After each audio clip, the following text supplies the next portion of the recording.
I'm just gonna say it. Liverpool didn't lose Mohamed Salah. They threw him away. And I need y'all to actually think about what just happened, because the mainstream media is out here framing this like some clean, mutual breakup. Nah. This was ugly. This was disrespectful. And I got receipts. Stay locked in because by the end of this video, you're gonna be heated, and I don't care which side you're on. Let me set the scene. It's April 2025. Salah just finished the most ridiculous individual season in the Premier League, 29 goals, 18 assists at 32 years old. He personally dragged Liverpool to a league title in Arne Slot's debut year. Without Salah last season, Liverpool are mid-table, no question. So, what does the club do? They sign him to a new deal. Highest paid player in Liverpool history. Around £400,000 a week. They're basically telling the whole world, this man is untouchable. Our guy. The king of Anfield. Forever. Fast forward 8 months. Same player. Same contract. And now he's telling reporters on camera that someone at the club doesn't want him there. That he's being used as a scapegoat. That his relationship with the head coach is dead. In 8 months. I need y'all to sit with that. They went from highest paid player in our history to we're gonna let him leave a year early on a free transfer in less than 1 season. How does that happen? I'll tell you exactly how. Here's my actual take, and I know this is gonna get me some hate in the comments. Arne Slot failed Mohamed Salah. Period. You inherit the best player at your club. A guy who scored 29 goals the year before you arrived. And instead of building your system around him, or at least protecting him publicly, you let him get scapegoated after one bad result. After a 3-3 draw with Leeds. A draw. Not a title loss. A draw in December. Salah didn't suddenly forget how to play football. He had 4 goals and 4 assists in his last 9 games before he got injured. That's not a washed player. That's a player who wasn't being used right, wasn't being protected right, and wasn't being valued right. And here's what gets me. Slot came in, inherited Salah, won the league off the back of Salah, then proceeded to make the man feel so unwanted that he bounced a year early off the biggest contract of his career. You think Salah wanted to leave Liverpool? He loved that club. This man cried on that pitch. He stayed through the Klopp era. He stayed for the rebuild. He didn't bounce until the environment became genuinely unbearable. That's not a player giving up. That's a legend being pushed out the back door.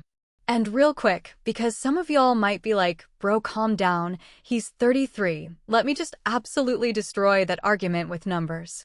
255 goals. 435 appearances. 3rd all-time at Liverpool. 4 Golden Boots. Premier League titles.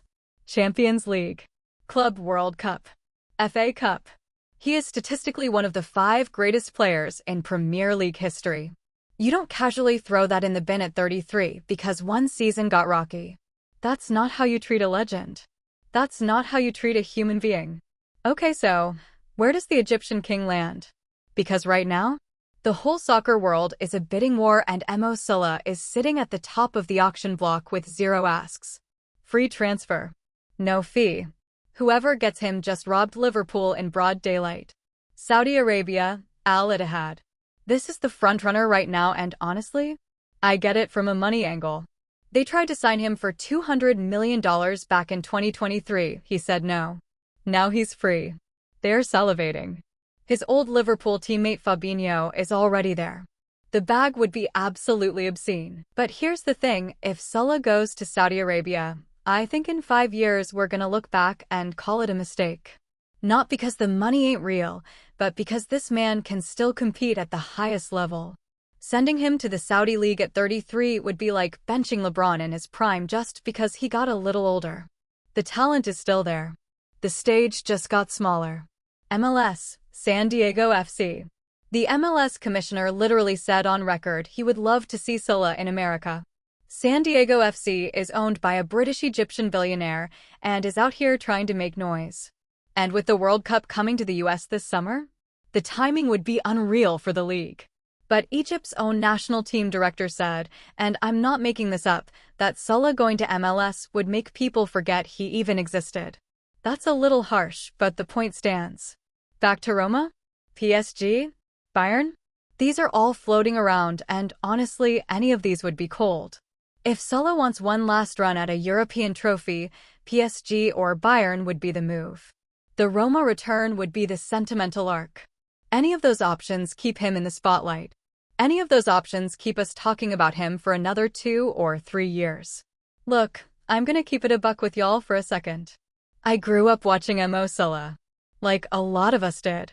The 2017-18 season when he first arrived at Liverpool and just went absolutely nuclear on the Premier League. That was the moment I fell in love with watching the sport on another level. And I think a lot of soccer fans, regardless of what club you support, felt that. He made the game beautiful again for a whole generation of fans. So yeah, I'm a little emotional about this. Not gonna lie. Watching someone who gave everything to a club get shown out the side door because of ego and politics, that actually bothers me. He deserved better. Full stop. But enough of me being in my feelings. Here's where I need you to come through. Drop a comment right now, one word. Saudi, Roma, PSG, MLS. That's it. One word. Where does Salah end up?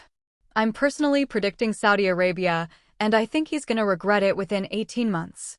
Fight me in the comments. If you think Arne is at fault for this whole situation, smash the like button. If you think Salah caused the drama himself, smash the like button anyway, because clearly you're wrong and you need to rewatch this video. Either way, subscribe. We drop soccer takes that actually have opinions on this channel. Not just highlights. Not just recaps. Real talk. I'll see you in the next one. Peace.